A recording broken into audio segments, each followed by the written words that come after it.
So what? Oh, I didn't see the sign.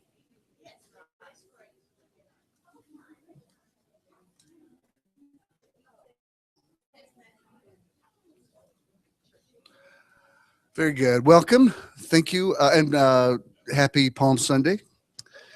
And glad to have everybody here. Our friends I met over at Church of the Misfits the other night who came from, you guys live in Douglasville or what? Okay. We're so glad you found us. And my folks are with us today. We're glad that they're here. And I'm glad my daughter Christina is here and my granddaughters Sophia and Olivia are here today. And Wayne flew in especially for today. And boy, are his arms tired. But seriously, folks, I love Atlanta. So glad it's beautiful blue skies over the ATL. And the news was saying it was going to freeze last night. It didn't. So I said, liar. Because I am done with winter. I'm like, okay, we done? No more winter surprises. Turn around, see if there's somebody you haven't met or you haven't spoken to, and say hello to them. And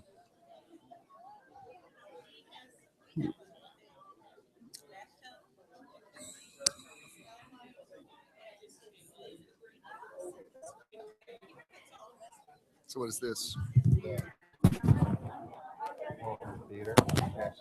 Okay. 1, 2, 3. All right.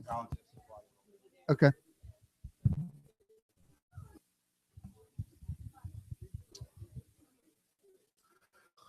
All right, so we have a microphone, so that's good. Things are looking up. We want to welcome those of you that are streaming, wherever you are in the universe. We're in one mind and one accord today. It's a beautiful day. It's the day not only that the Lord has made, it's the day that the Lord has enabled us to make. God has given us creative ability. Let us make people in our image. That's what the Elohim said. That's what we're talking about this month. And we got a extra Sunday this month, so that's a nice little bonus. It's a great day to be alive. And I'm gonna I will not be too lengthy today, so we're gonna celebrate my birthday a little bit, and so thank you. Actually, historians believe Jesus actually was crucified on April 3rd. I'm not just making that up. That's actually, and so Good Friday falls on April 3rd this year. So it's a very strong day, energetic day.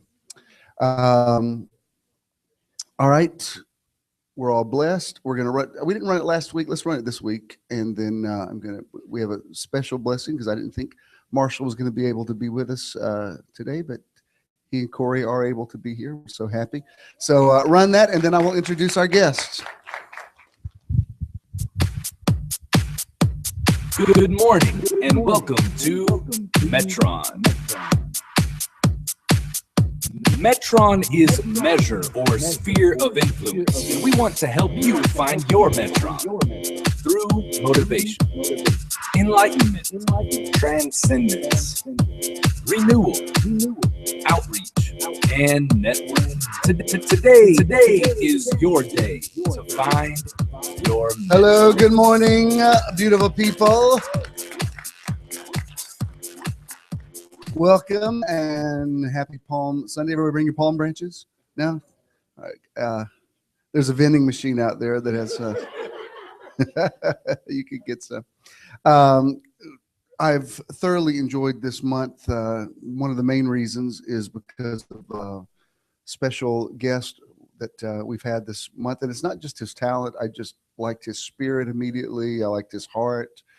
Was able to sit down with Corey last week and have a little lunch with them, and I liked them even more after I talked to them. And it's interesting because I know there are a lot of people. I don't think she'll mind me saying this, but Corey came out of a church background similar to Church in the Now, and there are a lot of people who love God, but they sort of are disconnected from the church system. And I love when people find what we're doing and reconnect with it, and really, it really sort of is what they're looking for. And that was a confirmation. Some of the things she was saying to me last week was a confirmation.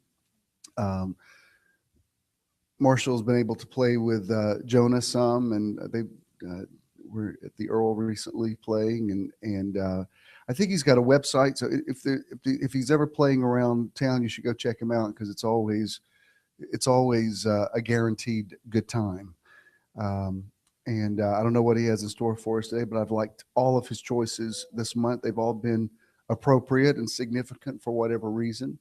And so we had an extra week in this month, and he was able to work it out with his schedule to be here with us. So once again, it is my pleasure to present to you the amazing Marshall Ruffin. Marshall.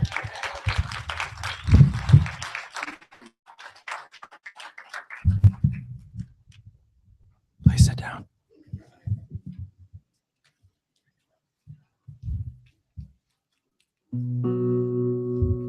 I'm going to do the song that I wrote that he thought I didn't write.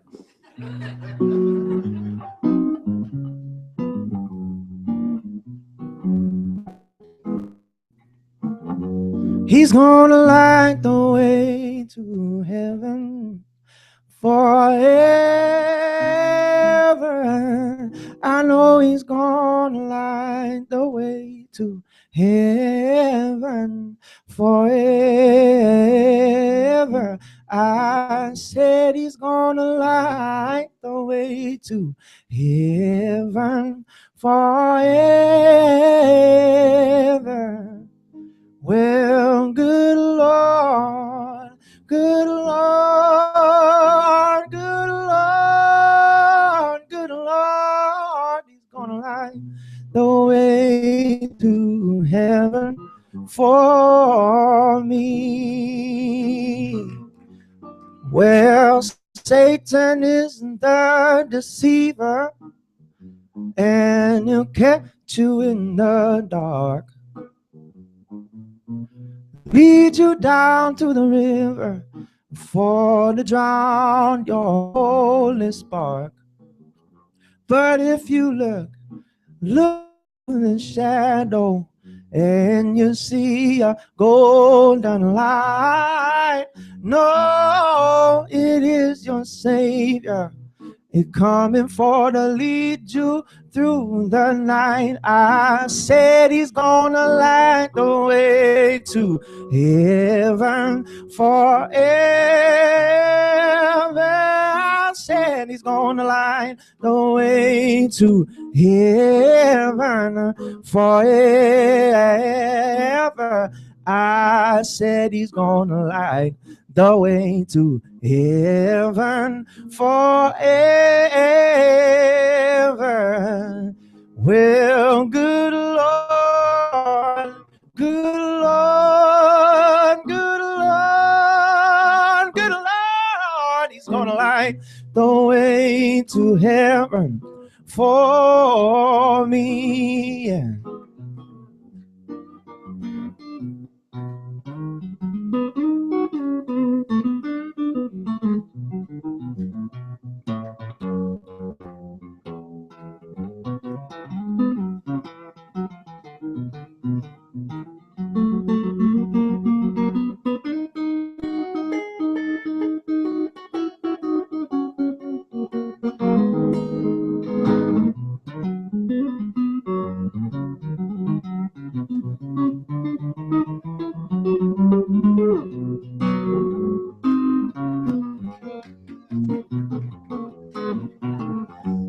Well, if you're in the valley of the shadow of death, and you feel the devil creeping at your back with icy breath, just look up to the mountain.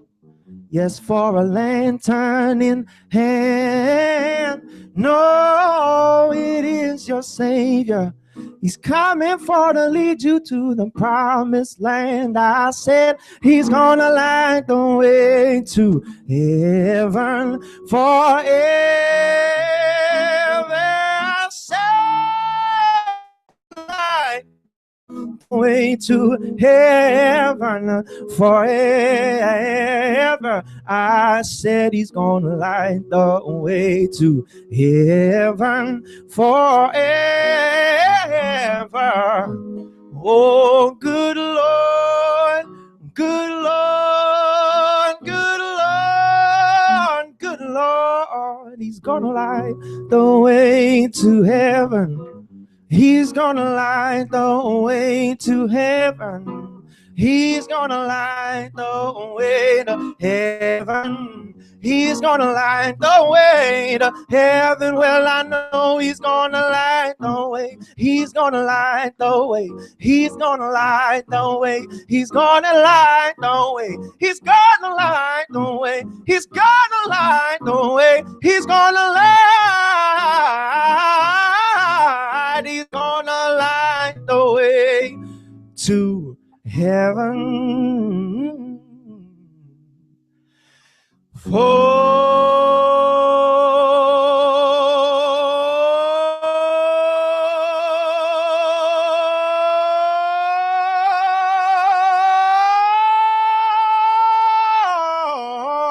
me.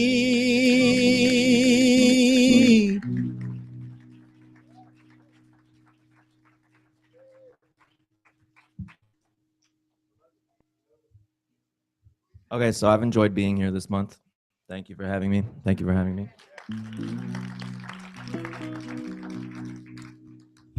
I tried to teach myself this song yesterday because I was in Mississippi and I didn't have time until yesterday. But you mentioned it, so I tried to learn it. Hopefully you won't feel like I'm being like patronizing or something.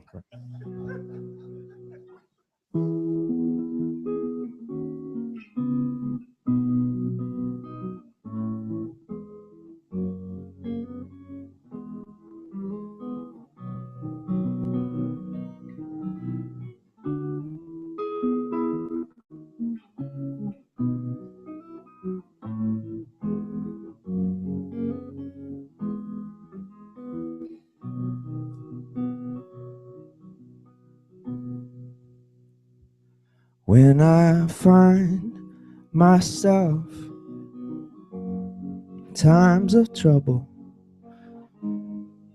Mother Mary comes to me, speaking words of wisdom. Let it be.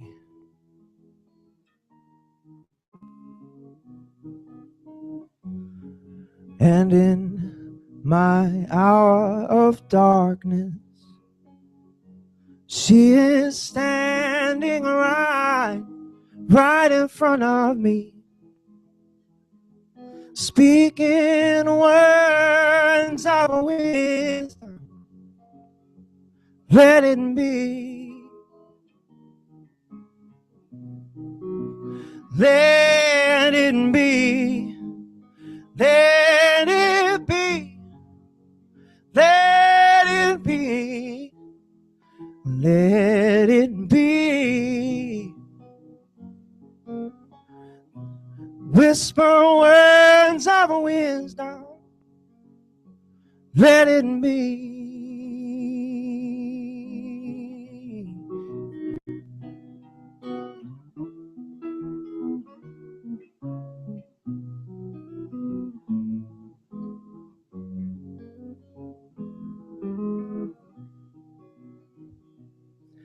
And when all the broken hearted people living in this world agree, there will be an answer. Let it be.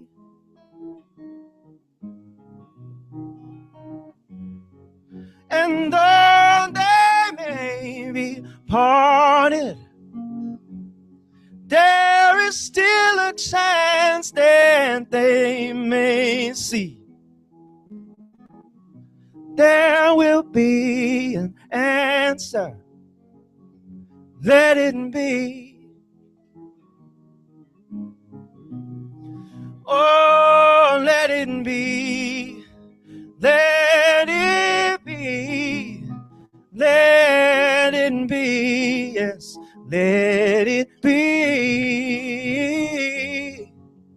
There will be an answer. Oh, let it be.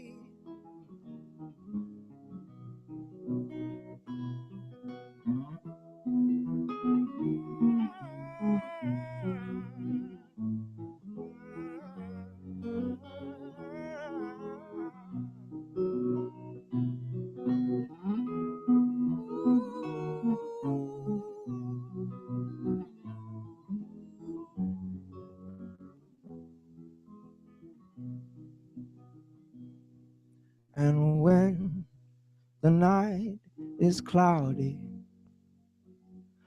there is still a light that shines on me. Shine on till tomorrow. Let it be.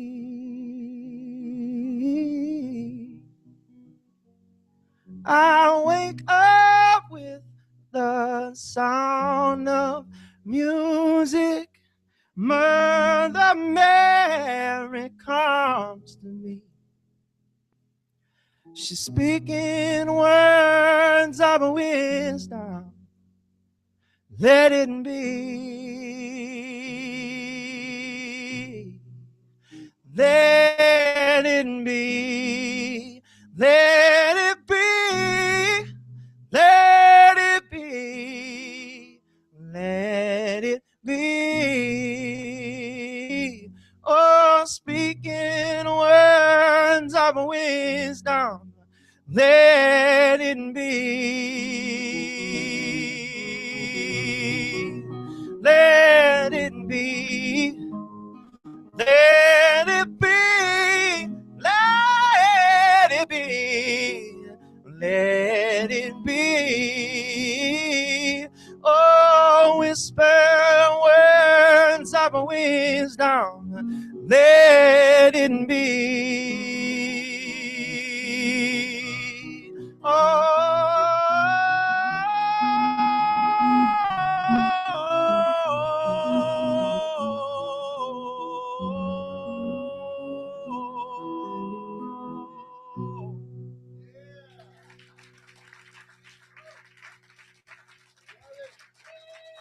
Thanks.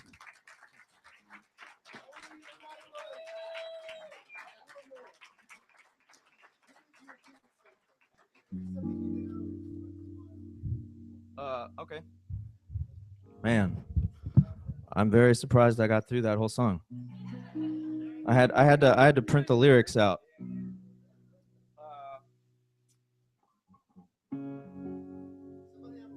Okay.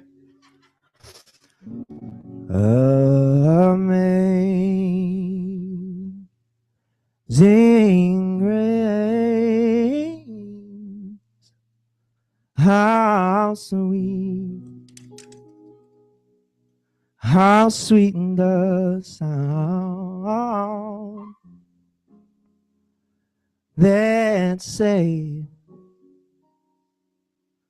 a wretch like me.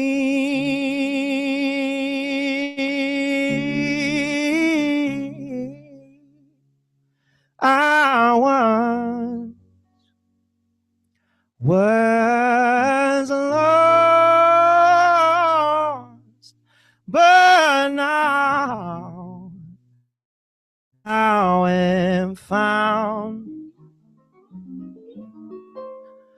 I was blind, but now I see.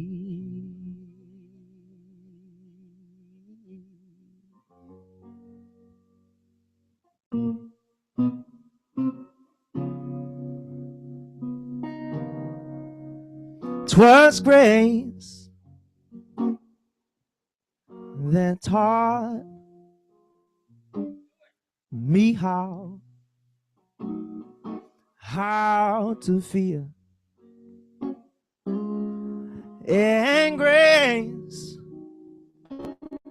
my fears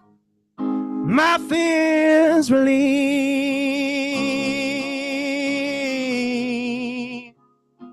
How precious,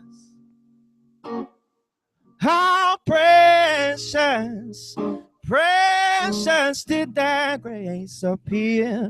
Oh, yes, yes, yes.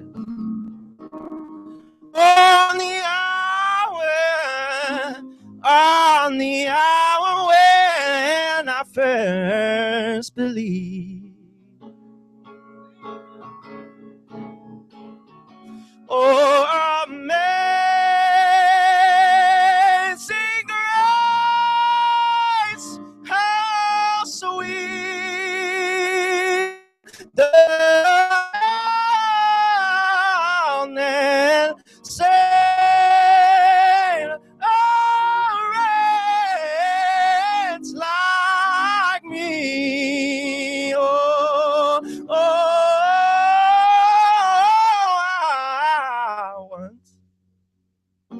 I was lost, but now I'm found.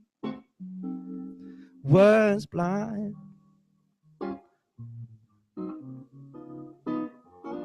but now I see.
So we've been here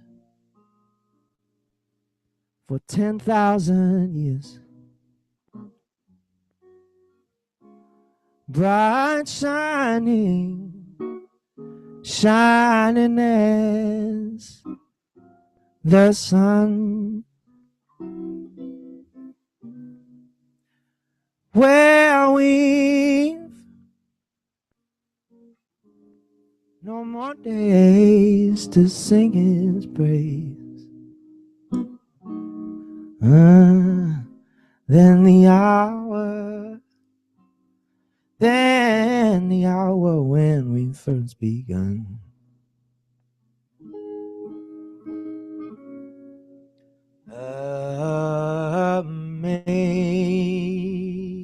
Amazing grace, how sweet the sound that saved a wretch like me.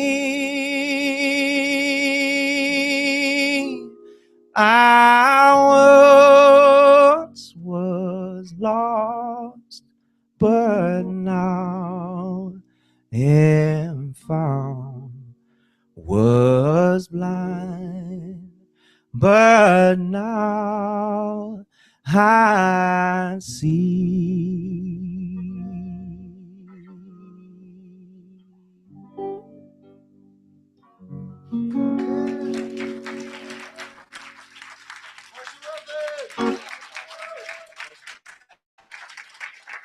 Marshall Ruffin. Love it. Thank you, buddy. You may be seated. Marshall's a curious study in the nature versus nurture thing. His father is a doctor, and his brothers are like, they're all like buttoned down, conservative. Like they did a family portrait, and he shaved his beard and put on a shirt and tie so he would look like the rest of them. I said, where did you come from? Because he plays in all these like old school black churches where like they got the Hammond organ going behind and all the, the Sunday morning service lasts till 3:00 in the afternoon, and he plays in those bands. I said, how did that happen? He said, I don't know. I don't understand it myself. So not everything's in your DNA, I guess, or from another planet or something. We don't know, because somehow there's an old black man that inhabited you. Which we like. We like when we like people who defy labels. Just when you think this is what they are, then somebody says, no, I'm not anything that you think I am. So anyway, I'm sure that will not be the last time that we see Marshall and Corey. This month we are supporting St. Jude's Children's Hospital. I think we've got a little promo about that to let you know where your money is also going. So if you'll want to run that, please. We're about to say discoveries at St. Jude Children's Research Hospital across America. St. Jude. I'm trying to read his lips. St. Jude's Children's Hospital. I like St. Jude. 1, 2, 3. St. Jude's. Donate now or visit stjude.org/thanks and giving to learn how you can help St. Jude save children's lives. You got the gist of it. I won't play it again. All right. I'm just going to speak briefly to you, and then we'll have a little party time. So we just speak into this atmosphere. Let there be light. I believe that you have not just enjoyed this series this month. I want you to enjoy it, but I want you to get it too. And I believe that you really have gotten it. And some of the messages I've received, I love when you take the revelation and translate it into your life. The word becomes flesh. That's awesome. I actually just want to look at one verse of scripture today. I'm going to show it to you out of, I think, 5 different translations. And as I have said to you before, I love the different translations because each one, Revelation is like a diamond, and you turn just a little bit and the light hits a different facet and you see something that you didn't see before. And that's not just true for the scriptures. That's true for anything. That's why even like when somebody covers a song, like when he covered the Beatles song, you hear it. You're so used to hearing the Beatles do it, but you hear somebody else do it, and maybe they choose a different chord or they emphasize a different word. Suddenly you hear the song, you hear something you didn't hear before. So that's kind of the same concept of using different translations. I won't go back and show you Genesis 1 again, but let me just remind you that our theme this month, our title is actually Transforming Chaos into Cosmos. And we've been using, I think it's Genesis 1:3, but specifically out of the Concordant Literal Version that talks about the word is, not was, but is vibrating over the submerged chaos, and it is becoming light. And the whole premise of what we've been talking about this month is creativity comes out of chaos. And this is what separates the men from the boys, the women from the girls, the winners from the losers. Some people are intimidated by chaos and run from it. Other people look into it and say, what can I learn from this? God comes to Job out of the whirlwind and speaks to him. When there is a violent storm in your life, it is trying to tell you something. It's not time to rebuke the devil. It's time to learn something. I think the reason why we've had so many dumb church people is they've been rebuking the storms. And I know, I've read the Gospels. I know Jesus said, peace be still and all that kind of stuff, but you're still supposed to learn something from the storm, especially when the storm continues to happen.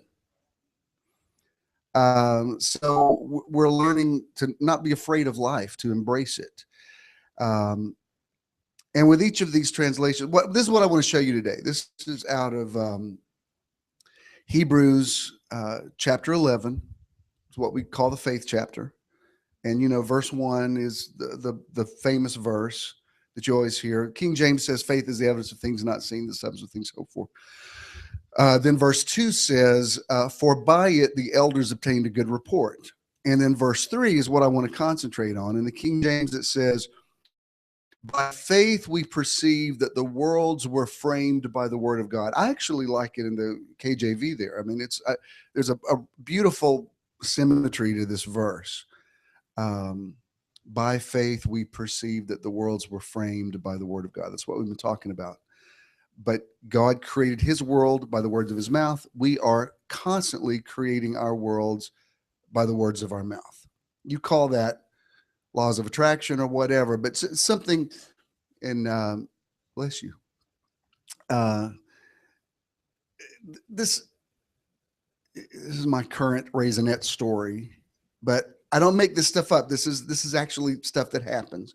But you know how you have a product that you really like, something for your hair or whatever. It does exactly what you need it to do, and you're used to going to CVS and getting that thing, and you know where it is on the shelf, and you don't want something else. You don't want somebody telling you this is just as good. You're like, no, this is the stuff I always get, and this is the stuff that works, and this is what I want. Don't be trying to figure out what it's for my hair. That's what it is. Because sometimes I like to wear my hair curly, but because hair has a destiny, I like to just let it go with it. And then sometimes I like to, I want it to look different. And there's a certain product that always did exactly what I wanted. Well, they just stopped making it. And it was like really bad because that did exactly what I needed it to do. You know how when you know your hair and you know what works, what doesn't work, and the stuff that's too thick and the stuff that's too runny and the stuff that makes it too dull and the stuff that makes it too oily and but when you find that one thing like, yes, it's exactly what I'm looking for. Well, they quit making it. And I mean, I'd gone to CVS and Walgreens and Rite Aid and flew up to New York, went to, Dwayne Reed, and they just didn't have it anymore. So I thought, well, I guess I'm going to have to let it go. Don't cry that it's over. Smile that it happened. And so the other day I was in there. I said, you know what? I want them to bring it back. I don't care if they bring it back in a different dispenser. I want that one thing that does exactly what I want it to do. Walked in last night. There it was on the shelf in a new kind of dispenser. And again, I'm not saying I created that. I'm just saying I created it. Because it had been gone for months. And then suddenly it was back. And you know how when you ask one of the stock people at CVS, do you know where the stuff is? They're like, what planet are you from? Like they have no idea what you're talking about. And you're trying to describe it to them and they don't think it ever existed. You ever tried to, I hate when that happens. Years ago, once in a while McDonald's will float a sort of a trendy food idea and kind of test market it. Well, years ago, I'm not making this up. Years ago, they introduced, it was like a Chinese dish. It was like McChopsticks or something. Seriously. And because I know it because I ordered it on several occasions.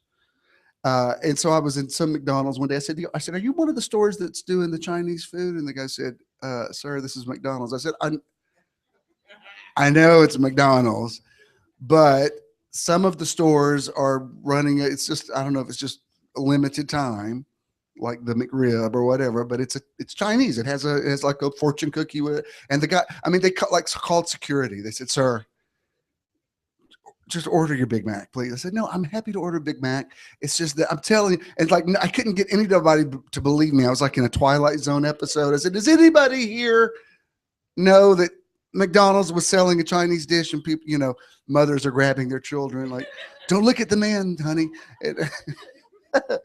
I hate that when you can't explain to somebody that something actually did exist. Well, that's the way it was with this product. And sort of things like that have been happening all week. Like I thought, well, I would like this. And I just sort of floated out there, and you go to the store and there it is. And there's something maybe that you're in the mood for, and there you find it exactly. I could give you some more details, but then it just becomes tedious about my shopping life. But the point is that creative ability is in your mouth, and you are creating your world constantly, just constantly.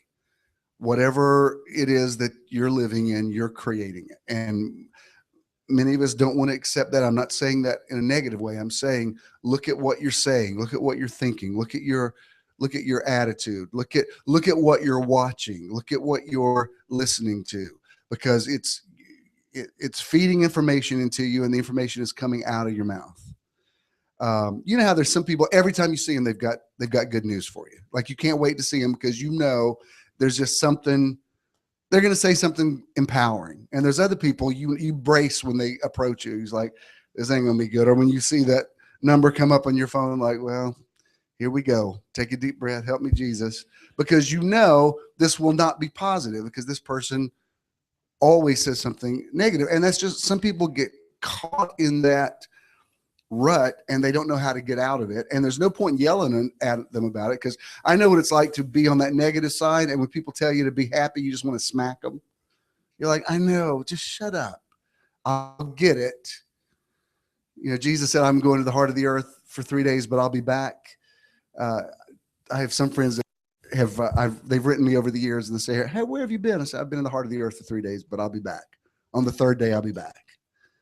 And that's my way of letting them know I'm going through some stuff, but it's not the end of the world. And for the joy that's set before me, I will endure this cross, and I will get to the other side. And I don't need to tell you the details, because I don't even need to be cheered up. I know how to encourage myself in the Lord. I just need you to maybe be aware that I might be off the grid for a couple of days, and don't overreact. I'm fine. I will always be fine. No matter what happens, when the dust settles and the smoke clears, I will always be standing. I learned that a long time ago. That doesn't mean I'm all kicks and giggles today. I probably would not be enjoyable to be around. And I allow myself the emotion of feeling that. I don't like when it's appropriate to feel kind of down and people try to cheer you up. There's a proverb that says, he who sings songs to him who is of a heavy heart is like one who takes away a coat in winter. Sometimes you're supposed to be able to look at somebody and go, man, if I wasn't at METRON, I would say, man, it sucks that you have to go through that.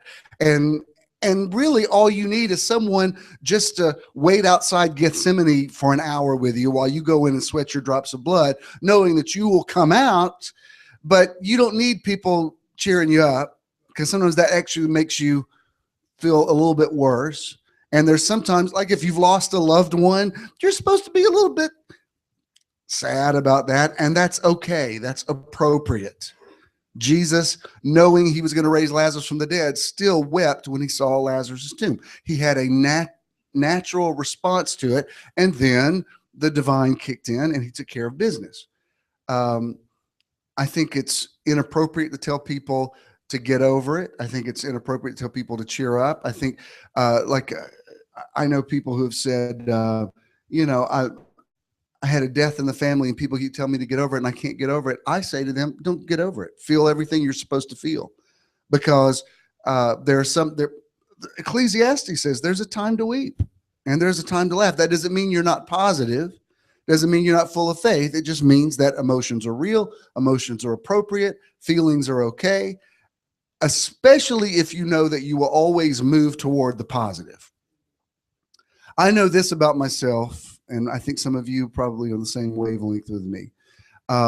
You allow yourself a crummy afternoon now and again, or a day where you eat some ice cream or whatever, but you know that and when I say eat ice cream, I mean you finish off the gallon, you know what I'm saying? But you also know there's a point where you're like, okay, I'm done with that. Time to get it together. If you know that's in you, then enjoy your ice cream. whatever your ice cream is. You know what I mean? And we don't need to know. All we need to know is that you have a way to get yourself out of it. David encouraged himself in the Lord, but David clearly dealt with depression. He probably was bipolar, the way that he describes some of his feelings. What's that got to do with creativity? Well, just be aware that no matter what you're feeling, there are some things that need to be, that are just left unsaid. My cousin died a couple of years ago, and she was my age. Her birthday would have been day before yesterday. And so I made a little note about her. She had the same birthday as my aunt who recently passed away. And I said, today would have been my aunt and my cousin's birthday. And I'm just thinking about them. You know, sometimes you just want to, I don't need to talk about it. I just want to say, I'm thinking about them, having good memories of them. It's cathartic just to let people know I have loved ones I'm thinking about today. No need to comment. Just wanted to say that out loud. And then I feel better.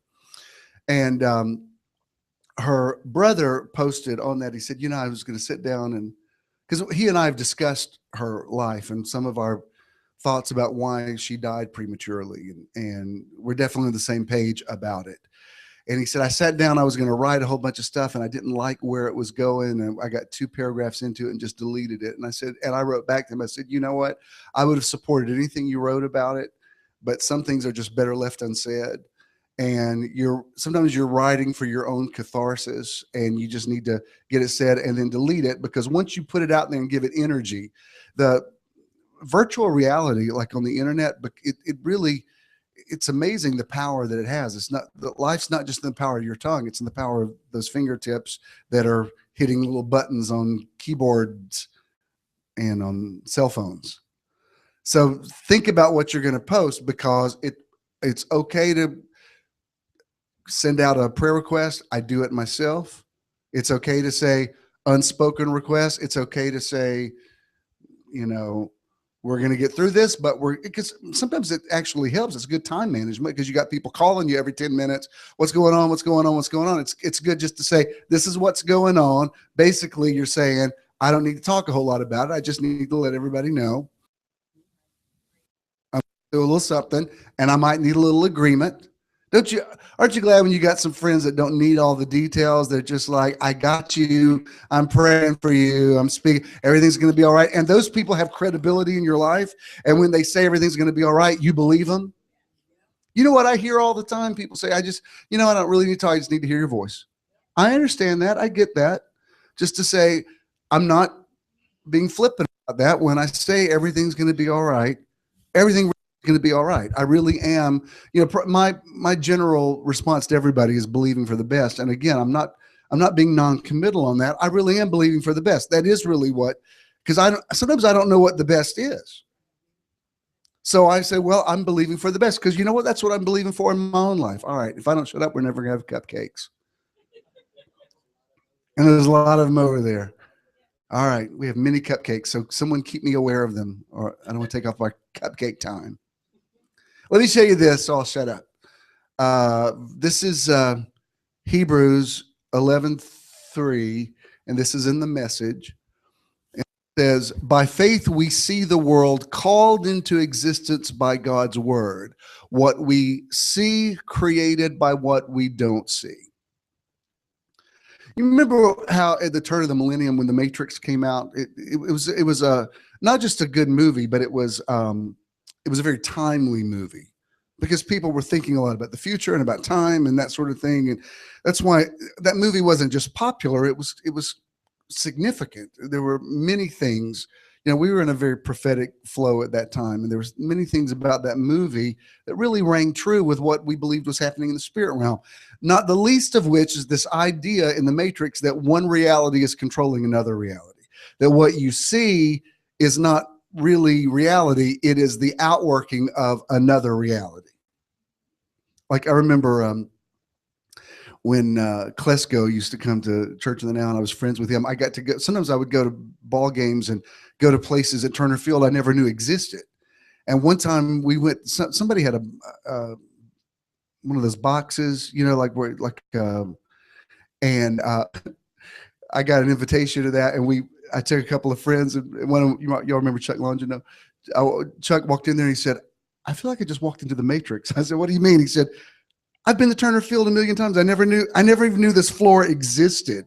Like, you have to have a certain card to get off of the elevator on that floor. Otherwise, the elevator just goes right by it. It's like it does, other people are saying like, never mind, it's not here. And then this door opens up and there's this whole other reality. And you go into this box and there's free drinks and there's food. And like, wow, this is a really different experience of a ball game than sitting out in the sunshine eating popcorn. I'm having prime rib in air-conditioned facilities. Who knew this existed?" And then, it was the only time I ever went there, and I don't even go there anymore, because once you've been able to go to those places, you can't just enjoy sitting in the stands, because then you tell people you have no idea there's this other reality that exists here where McDonald's makes Chinese food, and all the 7 people say, "Sir, please, would you move aside?" But it does exist. And what this is saying here is that the unseen world is creating the seen world. Here it is in the Young's literal translation. It says, "By faith we understand the ages to have been prepared by a saying of God in regard to the things seen, not having come out of things appearing." There's something about that I liked, that it taps into the idea that God just said it and that was it. It was like God didn't need to micromanage his word. He put it out there. He believed that it would not return void, that it would prosper in the thing. Let there be light. And there it was. I like that. And that's one thing that these laws of attraction guys are really tapping into, the idea that you put the intention out there and then you don't drive it crazy by over praying, over talking, overthinking. It's like, this is what I want. I put it out there. The power of detachment means, yeah, I would like to have it. And if it doesn't work out, that only means something better is coming. I can't tell you how many times in my life, the thing that I thought was disappointment actually was the entrance to something so much better. And when the other thing that was so much better came along, I was so happy that I didn't get the thing that I was fixated on. Here it is in the concordant literal version, and this one blows me away. "By faith we are apprehending the eons to adjust to a declaration of God, so that what is being observed has not come out of what is appearing." I love that. We are apprehending the eons to adjust to a declaration of God. You know how we've said before, the word was vibrating above us, and we did that little sort of our version of live long and prosper. It's the METRON secret handshake when you come in. You have to do that. And what that's saying is there is an optimal word that hovers. He sang that song because I love the Beatles and I love Let It Be, but what I love is that line, "And when the night is cloudy, there is still a light that shines on me." I love that idea, that word, that light, that best case scenario is still above you, and it is still moving you up to something. It is still giving you something to ascend to. It is the prophet used the imagery of the mountain of the Lord. We will ascend the mountain of the Lord. He's not talking about a physical mountain. He's talking about moving up elevation. Y'all still with me? All right. Let me speed through this and get y'all some cupcakes. Now, this is interesting. I don't use the ISV a lot, but man, when I do, once in a while, the International Standard Version will just nail it. In the ISV, it's where they said in 2 Corinthians 3:6, the written text kills. There's something about specifically saying that the written text is deadly, but the Spirit gives life. I really like that. But here, look at this. Look how it's translated here. "By faith, understand that time was of God, so that what is seen was made from things that are invisible." What? Now, one thing these quantum physics guys keep talking about is that reality is when time is suspended. Like when something is manifested, it becomes it's like a freeze frame, the movement of time. Remember we talked for a whole month effect, and that they don't know exactly what it is that makes you see. It's not just your eyes, because a corpse has eyes but doesn't see, and it's not just the brain. And there is something in someone. If you ever saw What the Bleep Do We Know, there's something called the observer, and they can't even determine what it is. Haven't you ever noticed that some people close to you are seeing an entirely different world than you're seeing? You know, I told you last week about when we were in Jacksonville and got the hotel on the other side of the river. It wasn't just the other side of the river. It was a completely different reality. Because not only initially we were in a horrible hotel, we were right by the river and you couldn't see the hotel. I'm like, why? I mean, the river. Why would you build a hotel by a river and you can't see the river? That's the whole point of having windows, so you have a view. I don't know how you feel about a view. We live in a very small place. It's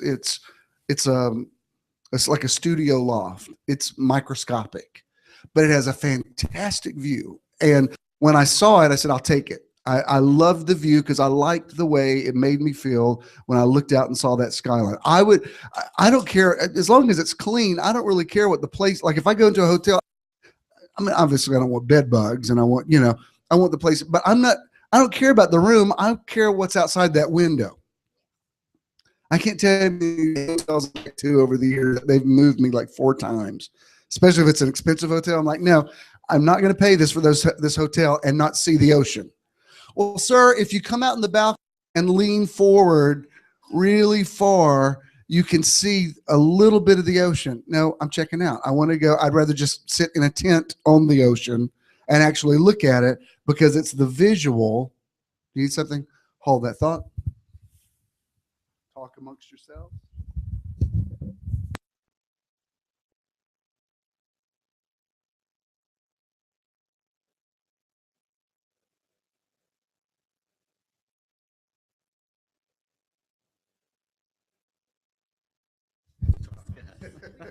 Just think about those cupcakes coming. What kind are they, Pastor Tony? Chocolate? Red velvet? Come on, Jesus. Y'all better pay attention up in here. But it's interesting here that this word that got translated world, he translated time.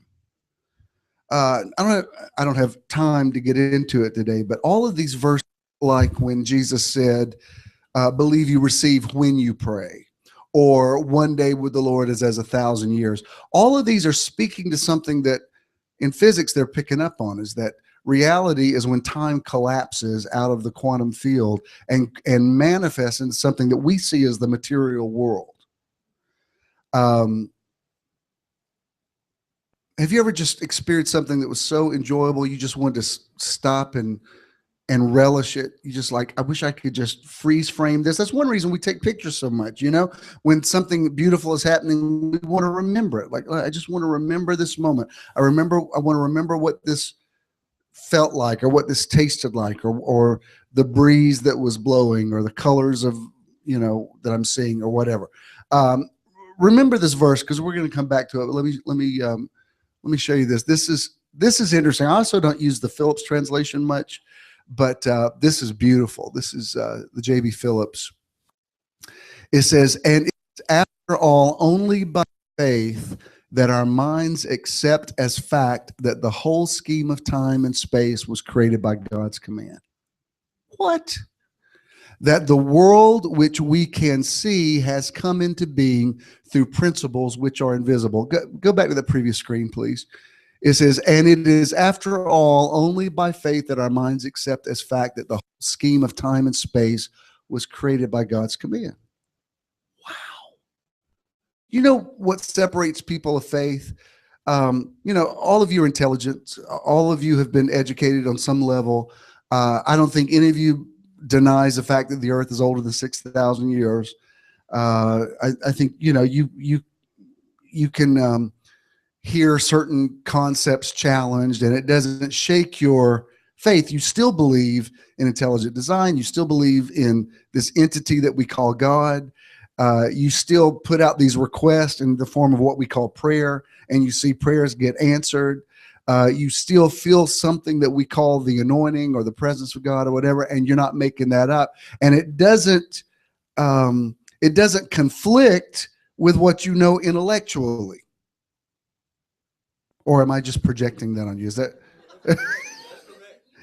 And it also means that there's a small pool of people you can really be in agreement with, because you got some people, like I told you last week, are fundamentally religiously atheist.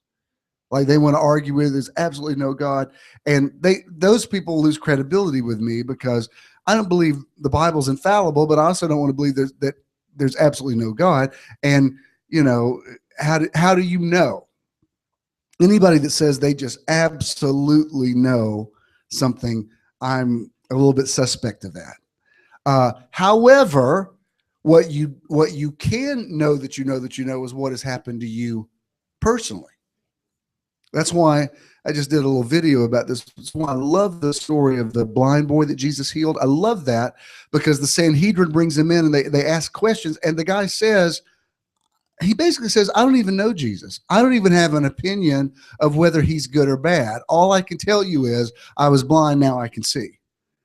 That's brilliant, because what most Christians are doing now is sitting up all night trying to correct everybody else online, trying to decide if Jesus is good or bad. And he's like, I don't even have an opinion about it.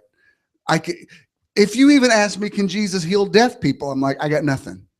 All I can tell you is he's definitely good with blind people, or at least he was with me. That I can vouch for. When something has happened to you, it's what we call a testimony. And once you have a testimony, nobody can take that away from you. And that transcends theology.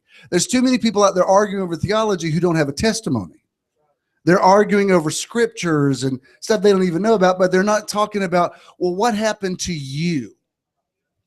It was interesting. This morning I was getting ready and I was watching, they've got this channel, the Antenna channel, and they show all these sort of obscure sitcoms from the early 60s. And it's interesting to me to watch how sitcoms are constructed and what was in producers' minds, and why there's a certain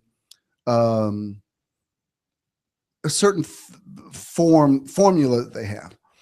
And you've got the occasional Father Knows Best or Cosby Show or Leave It to Beaver, where you see more of the nuclear family.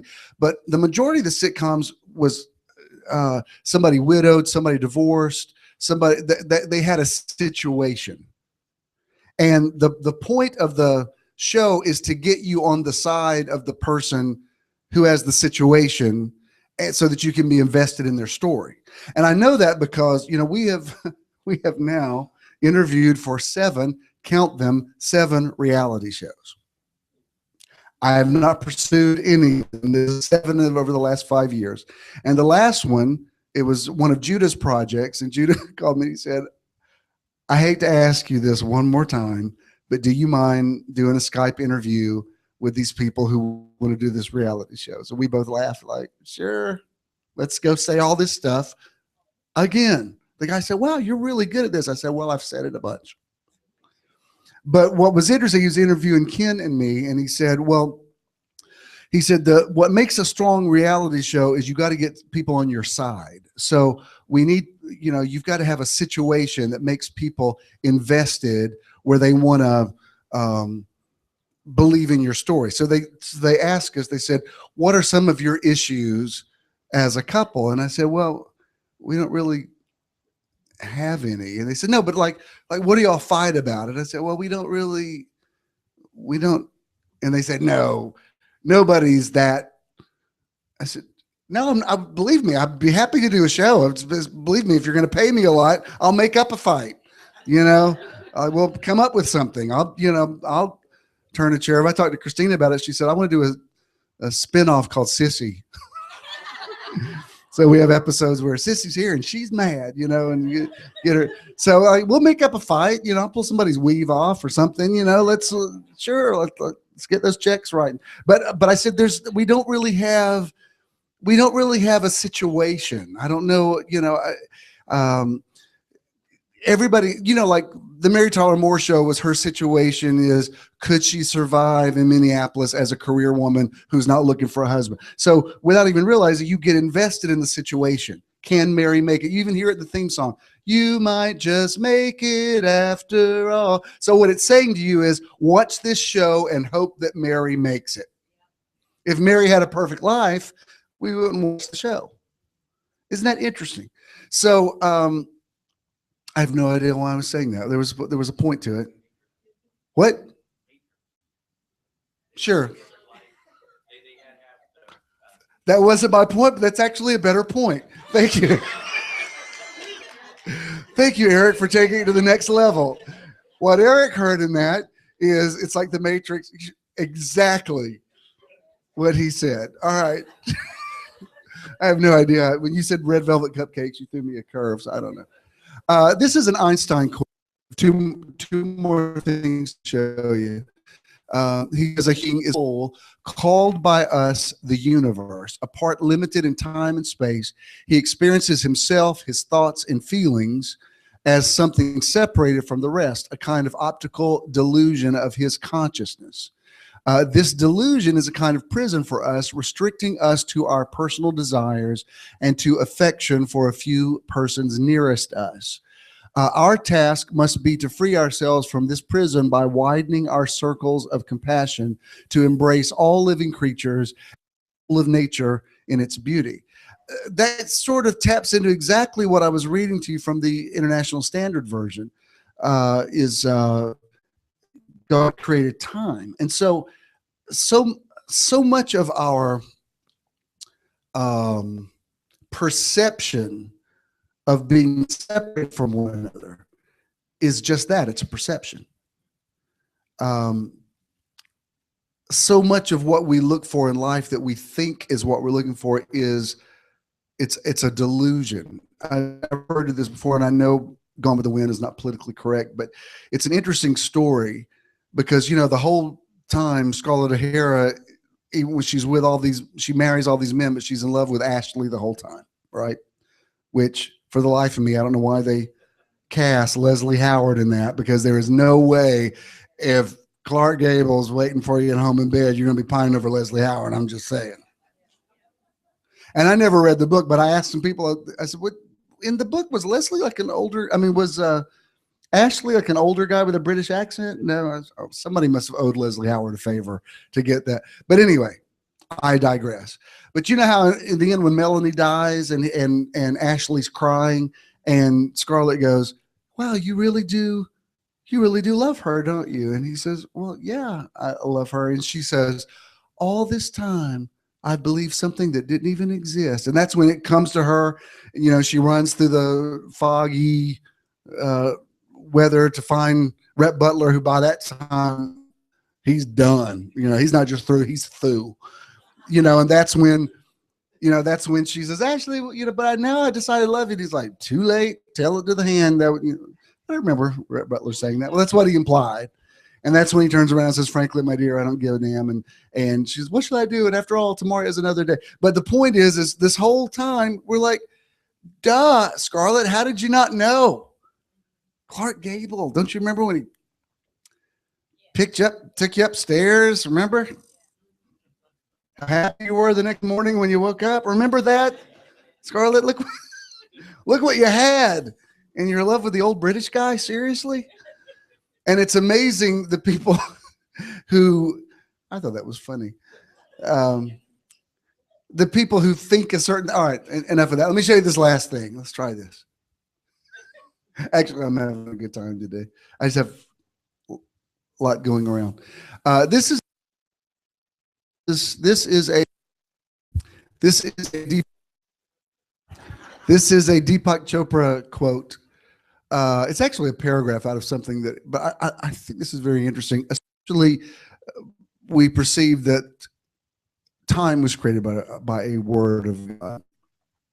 He says, when you give a red rose to your beloved on Valentine's Day, you have every right to say, I made this for you.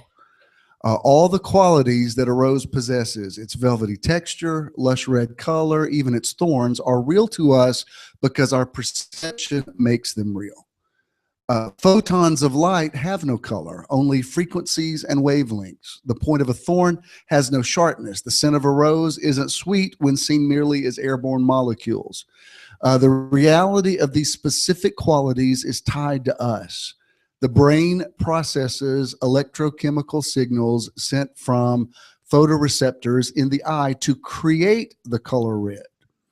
Skin encapsulated mechanosensory receptors send electrochemical signals that reassure us of a solid material world, but the prick of a thorn is created by our brain. Indeed, we now know that the brain takes into account a number of factors to choose how much pain to create. What? Varying any one of these factors can affect how prickly the same thorn is. There is no provable link between this is what I see and this is what is real. Now, you go back to Hebrews 11, faith is the evidence of what? Things not seen. It's evidence that there is a world out there that exists that I cannot perceive with my natural senses. And yet we know not only is a rose beautiful, but what's the phrase that we tell people to enjoy life? Stop and smell the roses. Stop and smell the roses. That anytime I see roses, I will stop and smell them, just because I've heard that phrase so much. Like, yeah, don't rush through this day without noticing it's around you. But the beauty that's around you is what you're creating. Now, let me say this to wrap this up. And I just believe that you will understand what I'm saying on this, because I do believe there is a time to weep and there's a time to cry. And I do believe, you know, when Paul said, weep with those that weep and rejoice with those that rejoice, I think that's important. And I'm not unsaying what I said earlier about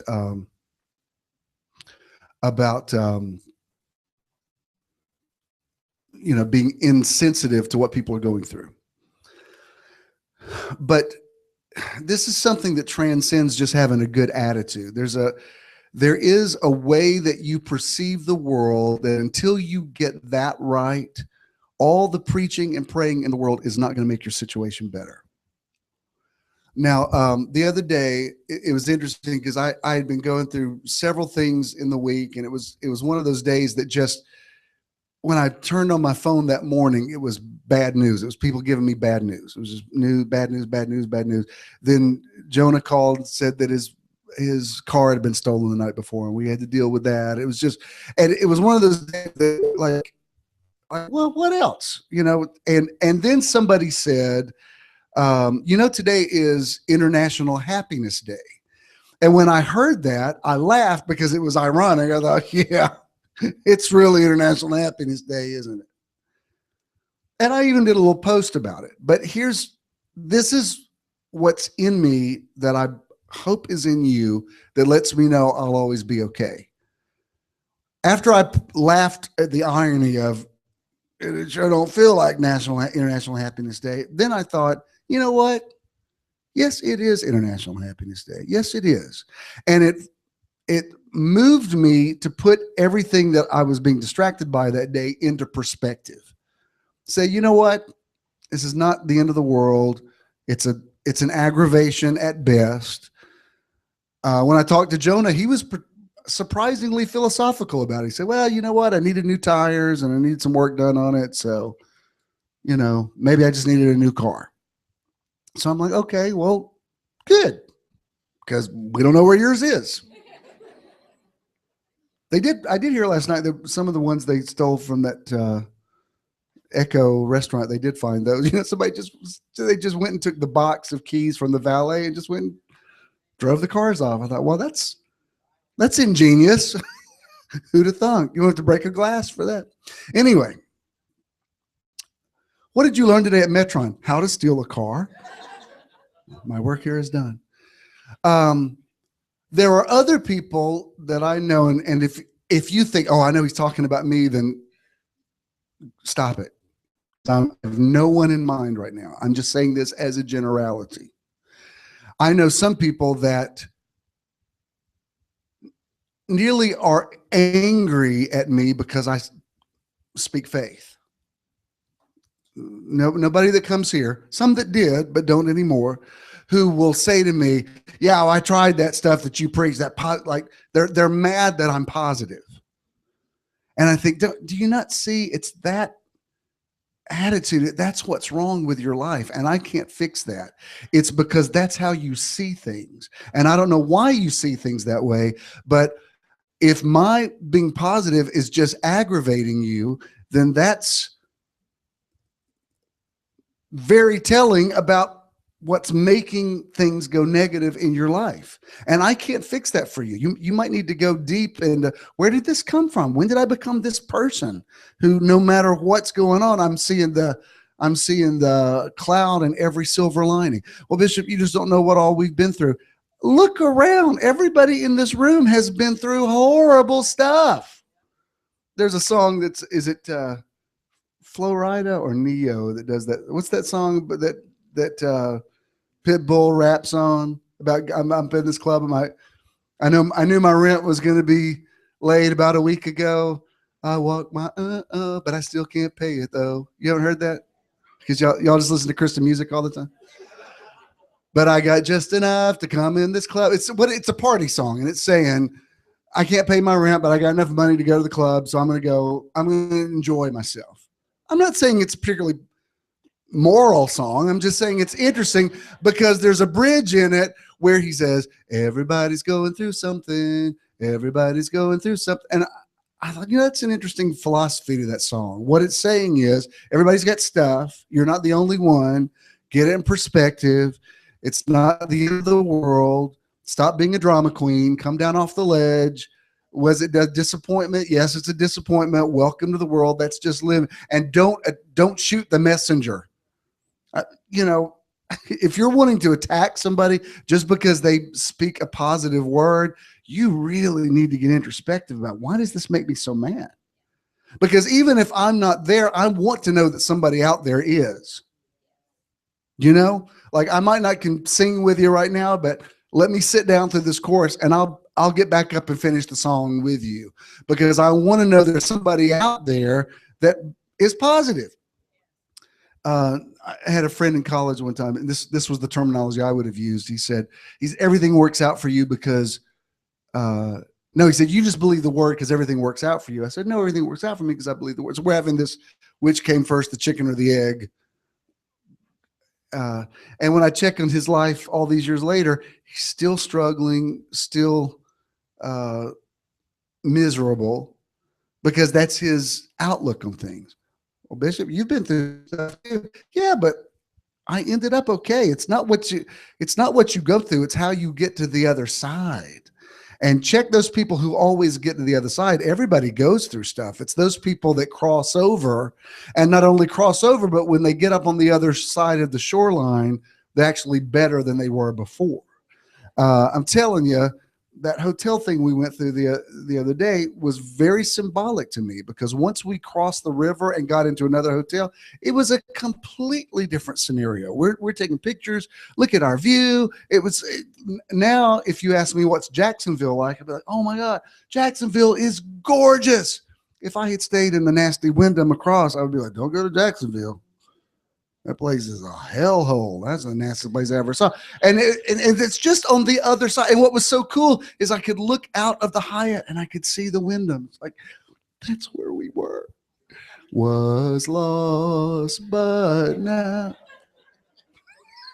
Was blind, but now I see. And I thought, this is symbolic. You've got to get to the other side of the river. Jesus got in the boat and said, let us cross over. That doesn't mean the boat ride might not be a little bit choppy.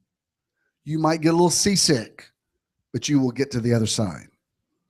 That's how I want to finish up this month. The chaos is not a bad thing. It's a necessary thing. It's a part of the creative process.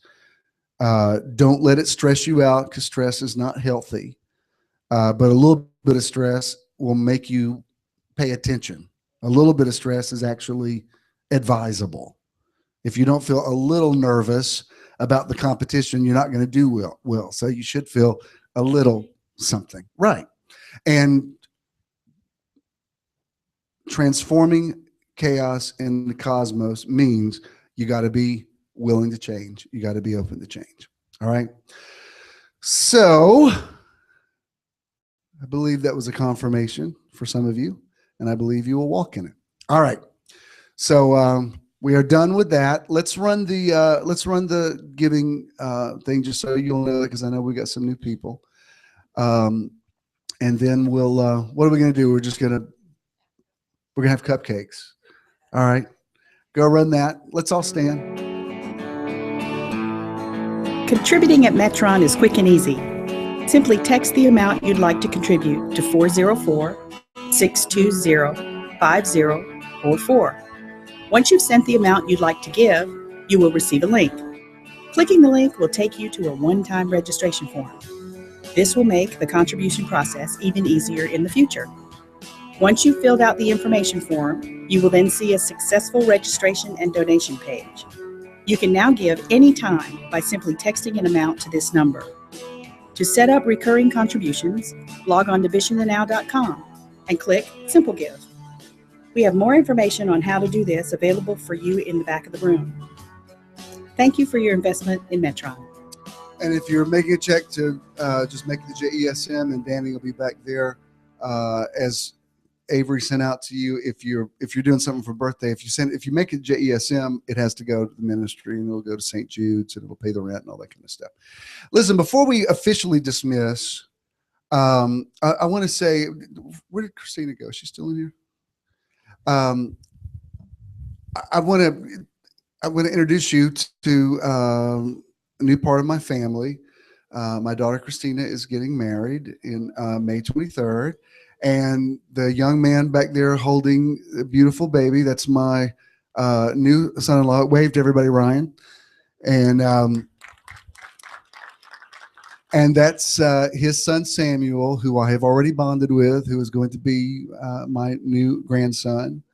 And they're the ones they're going to be living in the house that's on the street that I said for years, I need a relative to live in that house so I can say, somebody, they don't even know they were fulfilling those words. And so they're going to be married on May 23rd. And I'm excited about it. And they have my blessing. And I love that kid already.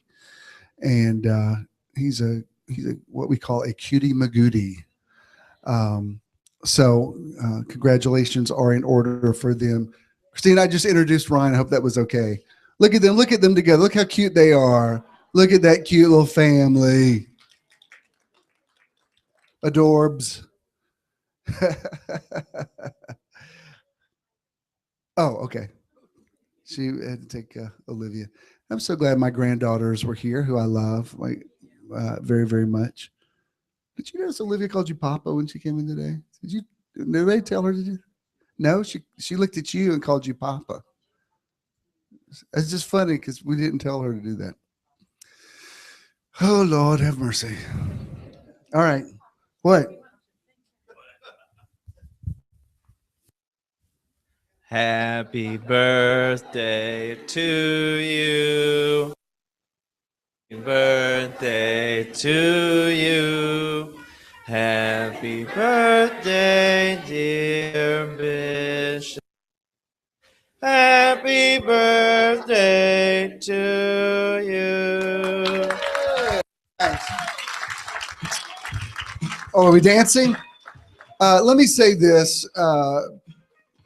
Pastor Tony, thank you so much. I haven't even seen it, but I already know in advance everything Tony and Wayne do is just in excellence. And, you know, they drive great distances to be here, and they've helped us out so many times. And when Avery asked him to do something, he said, yes, I will. And I'm sure it's going to be fabulous. So what do we do now? I just dismiss and everybody. Oh, okay. Then bring the table forth. Bring forth the cupcakes. Yeah. Yeah.